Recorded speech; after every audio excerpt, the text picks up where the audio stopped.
God is your own wonderful human imagination, and all things are possible to God. We'll be here every Monday and Friday through April. Same place, same time. I think you will find tonight a very practical message. But to understand it, we must go back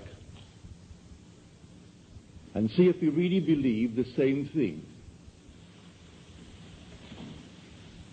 I make the claim that the eternal body of man is the imagination, and that is God Himself, the one we speak of in Scripture as Jesus Christ. Now we are told in Scripture to examine ourselves to see whether we are holding to the faith. Test yourselves, said Paul. Do you not realize that Jesus Christ is in you? Unless, of course, you fail to meet the test. Now, you have just had the test, and you alone can judge whether you failed or not. For you heard the word Jesus Christ. You heard the word God. Now, if it conveyed the sense of an existent something outside of man, you failed the test.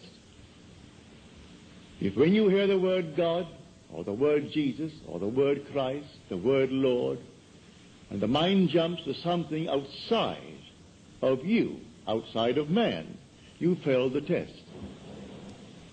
Now we are told, by Him all things were made, and without Him was not anything made that was made. And that, I tell you, is your own wonderful human imagination. That what is now proved in the world was once only imagined. But this is the greatest of all secrets, the secret of imagining. Something that you and I and everyone in the world should strive to understand. For the secret of imagining is the greatest of all problems, to the solution of which everyone should aspire. For supreme power, supreme wisdom, supreme delight lies in the solution of this mystery. When you actually discover it, you discover God. You're finding the creative power of the universe. And when you find Him, He is your own wonderful human imagination. We can only really scratch the surface of this mystery. One,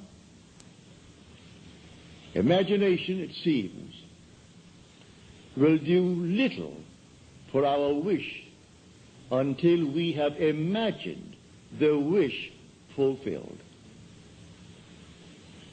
As Shakespeare said, it hath been taught us from the primal state that that which is was wished until it were.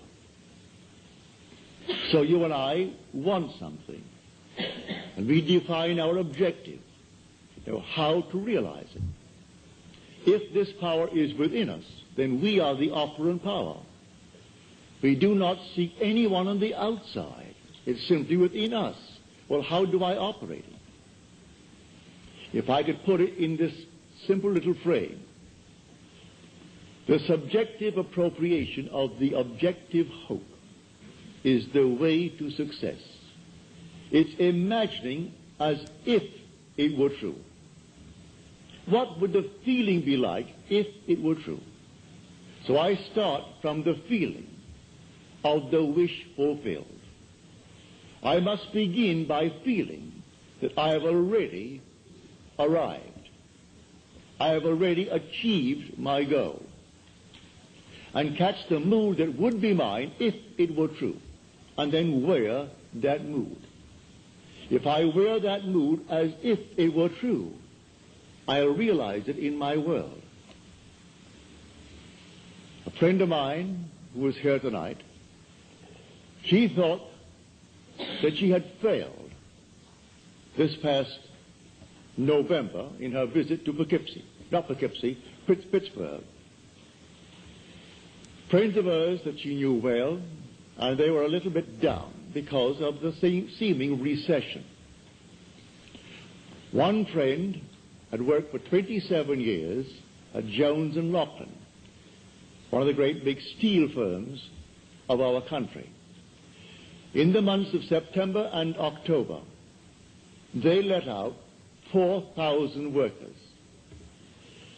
He had to put in 3 years and 2 months to complete a 30-year service with the firm. After 30 years, he could retire at a very good, I would say, retirement fund.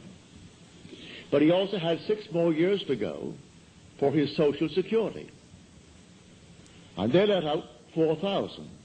And then it was rumored in the plant that they're going to close that plant. She reminded him of the use of imagination, which he had used with him successfully in her previous visit to Pittsburgh. Well, he laughed it off. Those things would have happened anyway. She reminded him of 6 distinct requests on his part that he thought he could not realize. Every one came to pass, as she reminded him. And then she took a vision of mine and explained it to him. She said, you know what I told you the last time?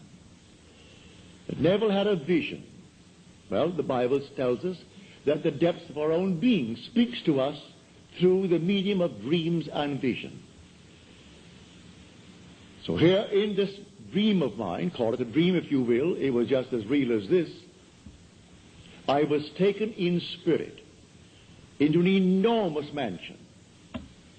And here 3 generations were present, but one was invisible, and that was the grandfather. The father was explaining to his children the secret of his own father's success. So there was the grandfather now departed from the world, leaving behind him an enormous fortune for the benefit of his son and then his grandchildren. And so the father said to the children, grandfather used to say, while standing on an empty lot, I remember when this was an empty lot. Then he would paint a word picture so vividly of what he intended to do with that empty lot, that it ceased to be an empty lot, and you saw the structure that he intended to build. But he acted as though it was already a completed act. He began with the feeling of having arrived at his ideal for that empty lot. Then I woke on my bed, and I recalled the dream. And I knew that the depths of my own being had constructed that scene to instruct me. Here is one facet of the great use of this power called imagination, which is God. It was too early to rise, so I went back to sleep, and I redreamed the dream. This time, I am the grandfather. I am not the father telling the story. I am not an eavesdropper listening to the story as it was told in the original dream. I am now the grandfather. Then I would say to everyone, while standing on an empty lot, I remember when this was an empty lot. So she reminded him of this technique. Now she said, you are afraid that you might be let out after 27 years and 2 months in Jones and Loughlin. I will now remember when you were afraid. I will remember when you thought it all came to an end. That's one. He said 2 years ago I was interviewed and I thought it a very good interview. But after 2 years, it has never appeared in the trade paper. And I wondered, what have they done with it? Have they simply forgotten it, mislaid it, or deliberately not used it? She said, I will read that magazine, and I'll be lifted up by it. It's humorously written, as you tell me. Well, I will take that book right now in my hand, that magazine, and I will read it, all about you. She went into 2 or 3 others. Then she returns. Now she's here tonight. She said, in December, I received the magazine. It's very well written and very, very humorous, all about this man. Then she said, I heard on the radio that Jones and Lachlan had decided not to close the plant, but instead to spend $13 million on the plant in modernizing. And then beginning January the 1st, to recall over 4,000 workers that they had let out. Now he is walking on air, but like all of these fellows, he will still forget it. He will still turn to a God outside of himself. This to him would have happened anyway. They would have spent the 13 million, brought back the 4,000. That thing that was found after 2 years and printed, oh, that would have happened. And man goes blindly on worshiping a false God because he does not know God. The only God is your own wonderful human imagination. The only name forever and forever that is his name is I am. So that is my name forever. So when you come to the people of Israel and they ask you what is his name, just simply say, I am. That is who I am. And by this name I shall be known throughout all generations. There is no other name. You cannot separate I am from yourself. That's your essential being. And when you say I am, you are all imagination. You cannot stick imagination on the outside and point to it. So you do not observe it as you observe the fruit of imagining. You do not observe imagination as you do objects in space, because you are the reality that is called imagination. This is what we teach here night after night. Now you can test it. What would the feeling be like if it were true that I am now the man that I would like to be? What would the feeling be like? Catch the mood.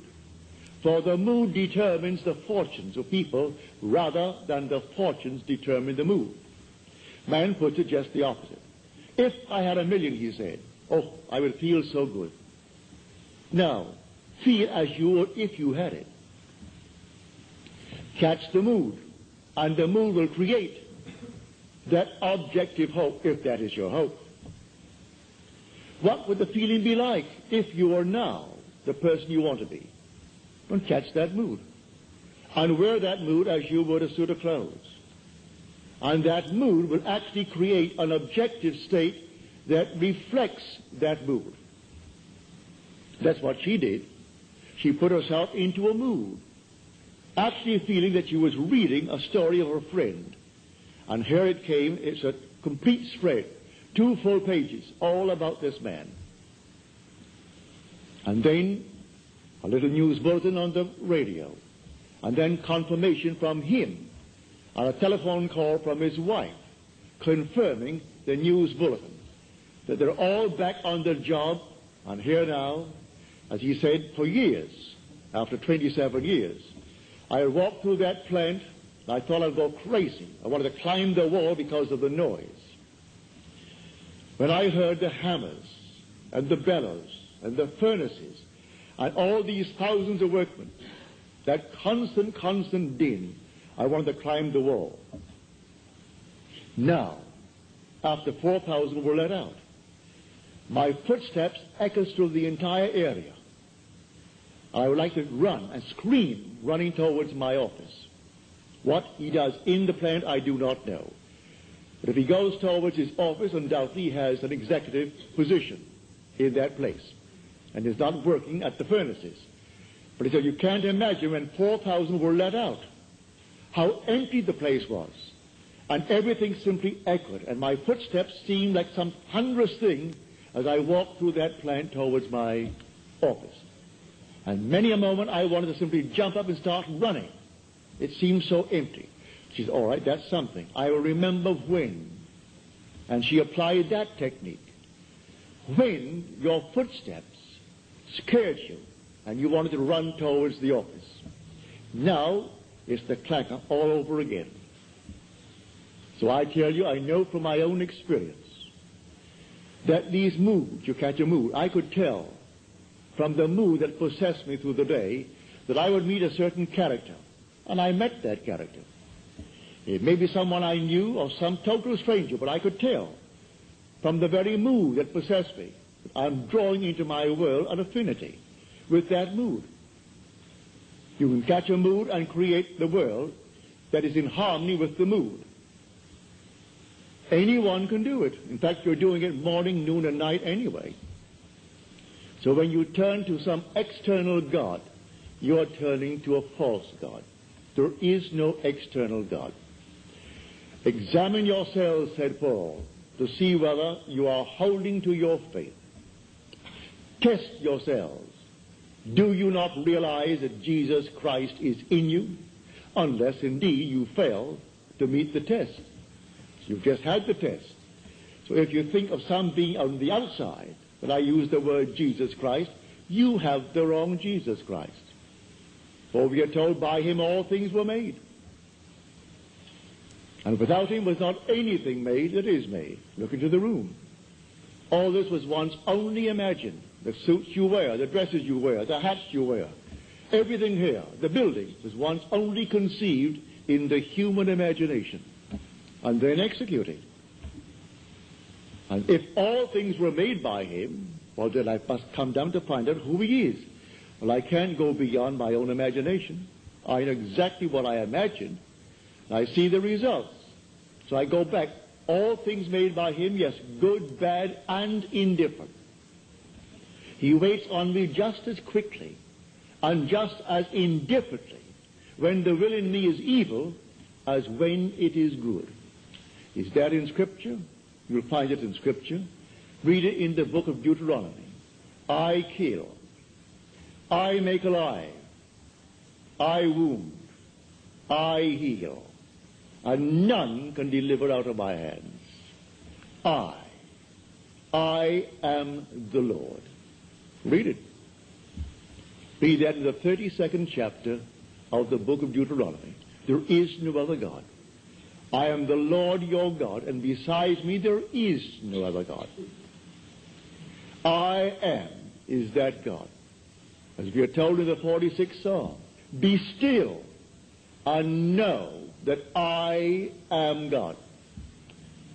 A man will not believe it, and yet he has evidence morning, noon, and night that his own wonderful creative power, which is his own wonderful human imagination, is producing the phenomena of life. He sees it all around him, but he shuns it away. It's easier for him to genuflect before some little thing made by the human hand. So he put him on the wall and cross himself for luck. I think, no, that's it. That's good. Now I've done my duty today. So he goes to church and he sings the hymns with all the others. And you think, no, I've done my duty, and give generously to the church. Perfectly all right. If you get any pleasure out of it, do it. But that's not serving the true God. If you want a social gathering, certainly go to church. Go to the coffee breaks following the service and ask 1% of those who come out of service, what was the text today? And he will look at you with some vacant look. What? What was the text? What did he say? What was the theme of his subject today? They don't know. But it's a place to go on certain days of the year, especially on Christmas, on Easter, and days of that nature. Others make it a point to go once a week. They think they're doing God a favor. You're walking with God morning, noon, and night. You take him to bed with you because your essential being is God. And there is no other God. Were he not within you, you couldn't even breathe. Your breath is God. Every child born of woman is God incarnate. If man only knew that, there could be no war in the world. Killing man is killing God. For every child born of woman is the incarnation of God. Whether you be black, yellow, pink, white, or any other color, there is no other being in this world but God. So the incarnation takes place every time a little child is born and it breathes, and you spank it to get it to cry. That moment was the incarnation of God. Now, how can you kill him? How can you hurt him? Just teach him and show him what power is latent within him. For the whole vast world aches for the awakening of the imagination in man. And the story as told us in Scripture is a true story, but not as it's told. The day will come you'll actually find yourself reenacting the entire drama as told us in the Gospel. And you will know it in the first person singular present tense experience. And then you'll know who he is. He comes to us as one unknown, yet one who in the most wonderful, mysterious manner lets man experience who he is. And when you experience who he is, it's all about you. It's not about another. The whole vast drama is all about the individual that you see as a little child right in this wonderful world of ours. But here tonight, let us keep it on this level. And on this level tonight, when you dream of some wonderful objective in this world that is not yet realized, realize who the dreamer is. And the dreamer is God. And by dreamer, I mean your own wonderful imagination now. A daydream. That's God. That's God in action. Now, do not let your reason and your senses dictate what is possible. All things are possible to God. So suspend for a moment your reason. Suspend the senses that are dictating what you must accept. For their demanding of you, accept the facts of life. All right? If you could accept the facts of life and let reason dictate it, you'll never go beyond where you are. So suspend them just for a moment and try this technique. What would the feeling be like? How would I feel if they were true, that I am already the man that I would like to be? And if I am, how would I see my friends and how would they see me? It's all within us. So let my wonderful human imagination see them as they would have to see me if it were true. Bring them into my mind's eye and let them see me. And let them talk to me. And let them congratulate me on my good fortune. And don't duck. Accept the congratulations of your friends. If they really mean it. Actually play the part all within yourself. And then believe it 100%. As we are told in John's letter, the 5th chapter of his first epistle. If we believe that he hears us in all that we ask of him, then we know that we have obtained the request made of him. Well, if you get the right God, you have no doubts in your mind as to whether he heard you or not. For you know you heard it, and that's God. But if you're not quite sure that he heard it, because there are 3 billion talking to him, begging, well, then you may be not quite sure that he heard you. Maybe you don't think you're good enough, but you can't deny that you hear your own mind. You hear your own inner conversation. You hear your own inner speech. Well, if you know that one is God, well, then you are sure he heard you. Now you are told in that 5th chapter, the 15th verse of first epistle of John, if we know that he hears us in all that we ask of him, then we know that we have already obtained the request made of him. Well, all right. There's an interval between that imaginal act and its fulfillment, as there is between the creative act of a man and the birth of that child. Every little thing has an interval of time between the act and its fulfillment. A horse will take 12 months. A woman takes 9 months. The little sheep will take 5 months. A chicken will take 21 days. There are intervals of time. So the Bible teaches every vision has its own appointed hour. It ripens. It will flower. If it be late, then wait, for it is sure, and it will not be late. Different intervals of time. So it may take me a longer time. In this case with this man, 2 months to bring back 4,000 who were unemployed. To put his mind at rest that he doesn't have now to feel that he's going to be fired. He can put in now the extra time. Only a little while, 3 years and 2 months will complete his 30 years with Jones and Lachlan. And then, what's a man of his age? 6 more years, and then Social Security. So he'd have both. If it happened now, he wouldn't have it. He would be cut on Social Security, and he would be let out without a good retirement fund. So she goes back, and she reminds him that it happened before. He couldn't afford the roof for the house. And she said, I will see the roof on the house. I remember when it needed a roof. And so she told him, I recall telling you, I remember when he needed it. Well, soon after, something happened in his work. He got the money, and the roof is on. The wife wanted an organ. Couldn't afford the organ. All right. She said, I remember when you didn't have one. She has the organ.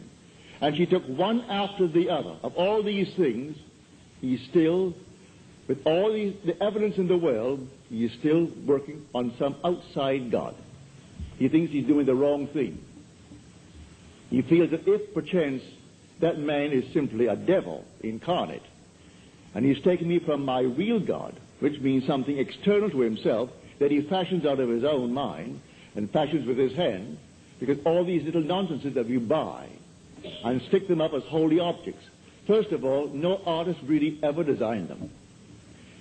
It's an offense to speak of an artist when you see these horrible monstrosities that we buy and stick around the place and call them religious objects. So, find who he is. He is the living God. He is not a dead God. You want to read the 115th Psalm about the kind of gods that men worship. The whole psalm is devoted to the false god that the whole vast world worships. He has eyes, but he sees not. Ears, and he hears not. Feet, and he walks not. Hands, and he touches not. Just a dead thing made by human hands, when the living God is within man as his own wonderful human imagination. So I tell you that all that you behold, though it appears without, it is within, in your own wonderful human imagination, of which this world of mortality is but a shadow. All things exist in the human imagination. And everything you see as an objective reality was produced by imagining. Think of one thing. Just think of one thing that would simply deny it.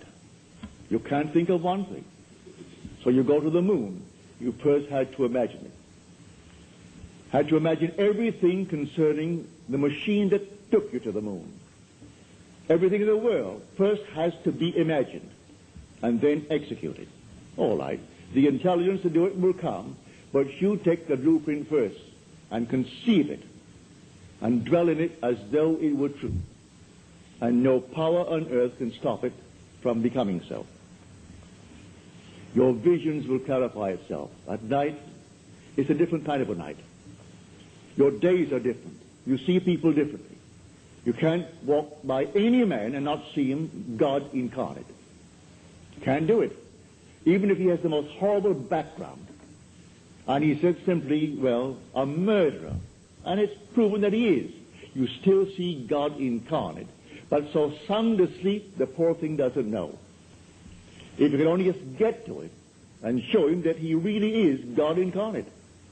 And and the one he thought he killed, he has been restored to life. Not to the senses of man, but he is restored in a world just like this, terrestrial just like this. About his business, he continues his work until he too awakens from this dream of life. But all will awaken eventually. But why not start now? Start now to tell man who he really is. God and man are one. Man is all imagination, and God is man, and exists in us and we in him. The eternal body of man is the imagination, and that is God himself. Nothing but God in the universe. All God. And eventually, you and I will awake. And because God is one, not two, you and I are one. Without loss of identity. That's one of the strangest mysteries in the world. Without loss of identity, we are one. I know that from my own personal experience. We are one. And yet, I am individualized. And you are individualized. And we tend forever and forever toward ever greater and greater individualization. And yet, we are one. And I will bring that out to the best of my ability as we proceed with these series of lectures. You will hear it. But tonight, if you're here for the first time and you want something practical, you apply what I've told you. First, have an objective. You must have an objective. You can't say, well, I don't know what I want. Well, all right. Come back the next time. Ask yourself, what would I like of life?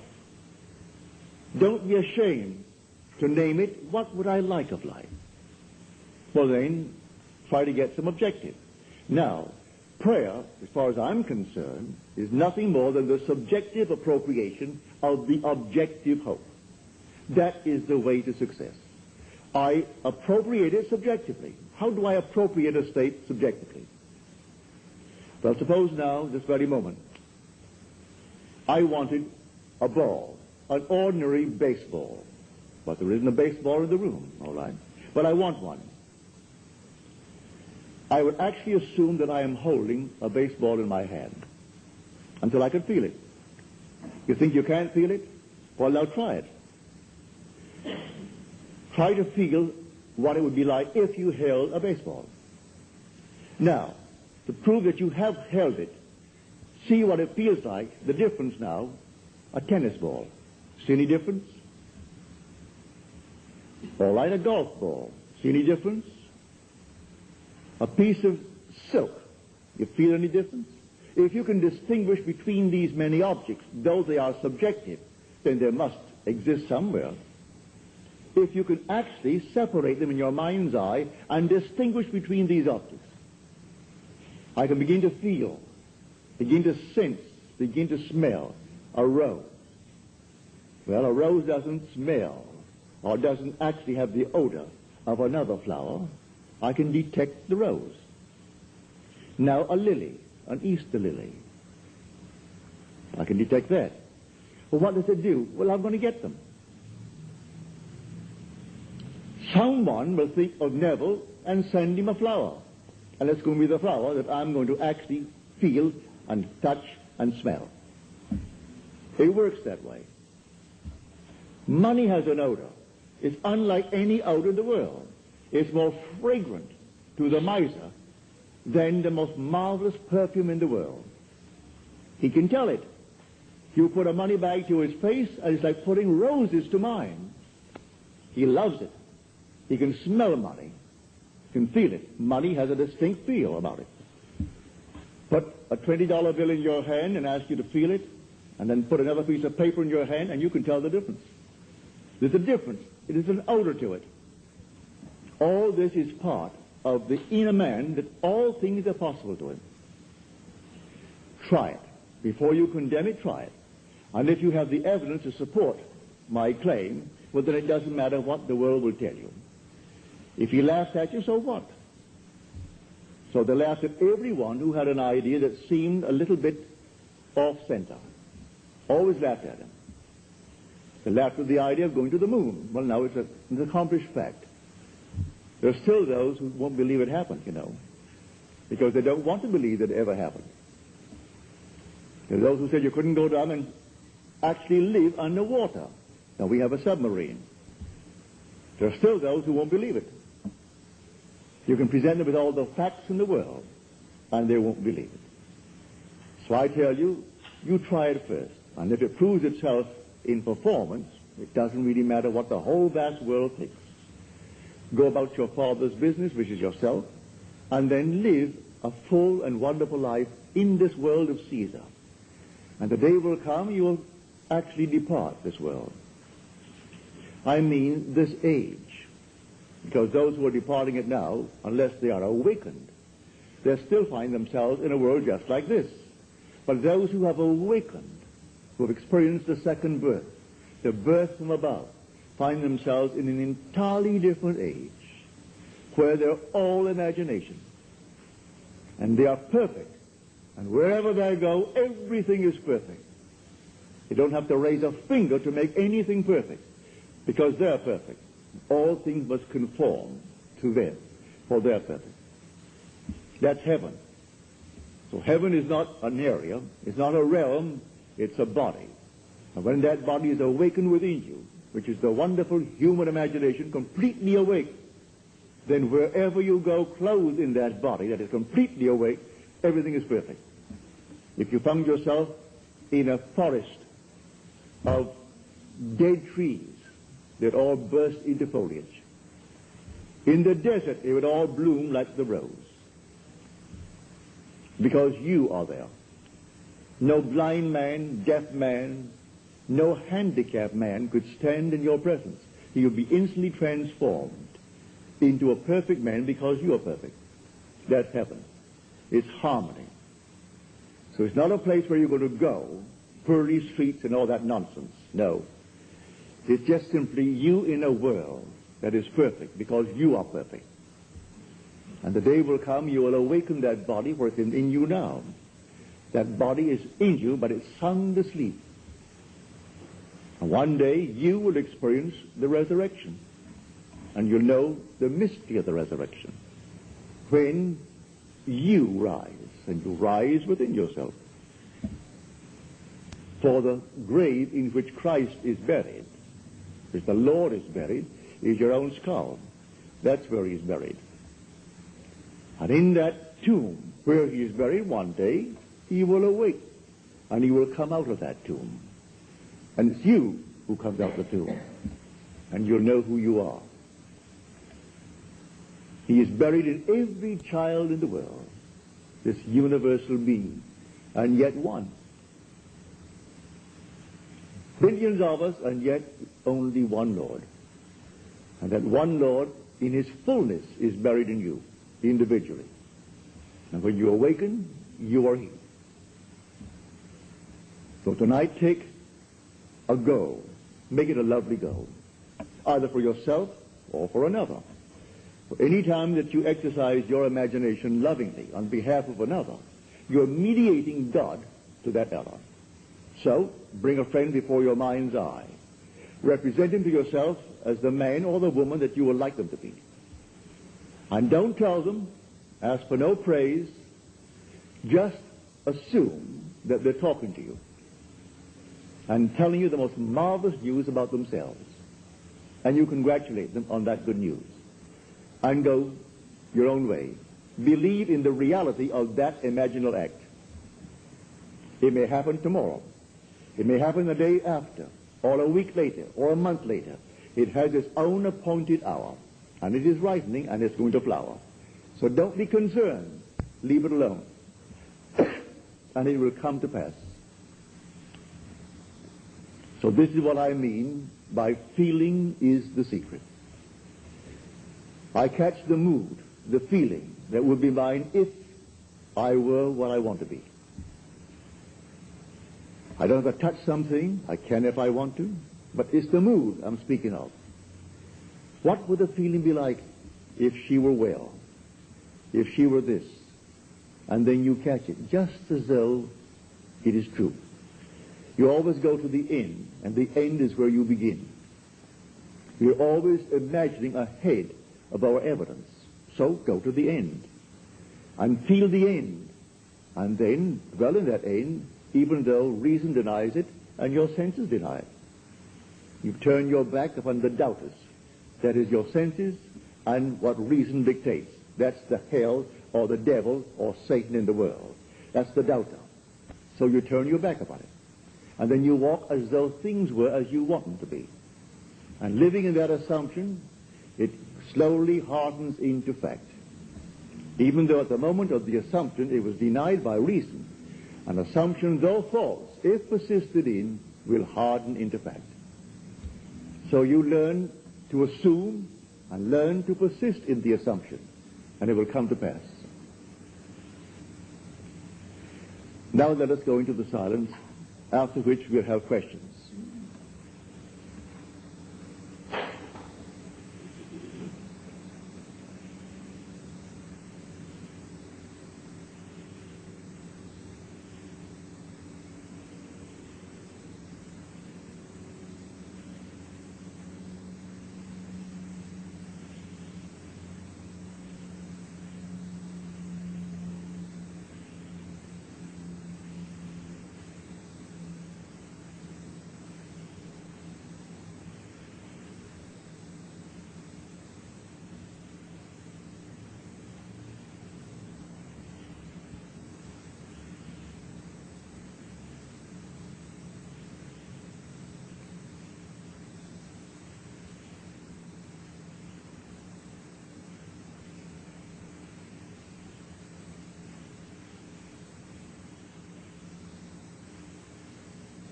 Good.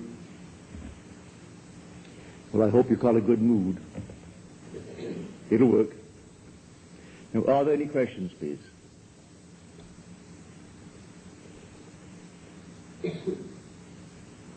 Any questions?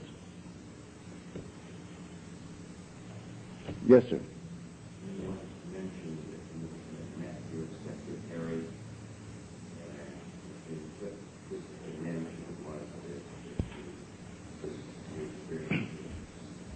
Well, to answer your question, I must go back and explain it to those who are here for the first time. No. I make the statement based upon my own experience that nothing dies. And that's not only true of man, it's true of the flowers, of the animal world, of the trees, of everything. Nothing dies. I am the God of the living, not of the dead. So nothing dies. The little flower that blooms once, blooms forever. It's renewed by the seed of contemplative thought. Well, I had a wonderful friend and secretary. He died suddenly at the age of 50 when I was out here. I then lived in New York City. He was born in Haverstraw, New York, which is upstate New York. He lived in Manhattan and took care of my books and took care of all of my business affairs. When I got a cable saying that he was dead, they found his body on the floor the next morning when they went in to clean, and I must come back and take care of the funeral affairs. So I went back. I have two sister-in-laws. My wife is one of three girls. The other two are pillars of the Episcopal Church. The older of the two lives in Summit, New Jersey. And she's always said to me, you know, I like you personally as a brother-in-law because you're kind to my sister and to your child, and for that I like you. But I don't believe one word you talk about.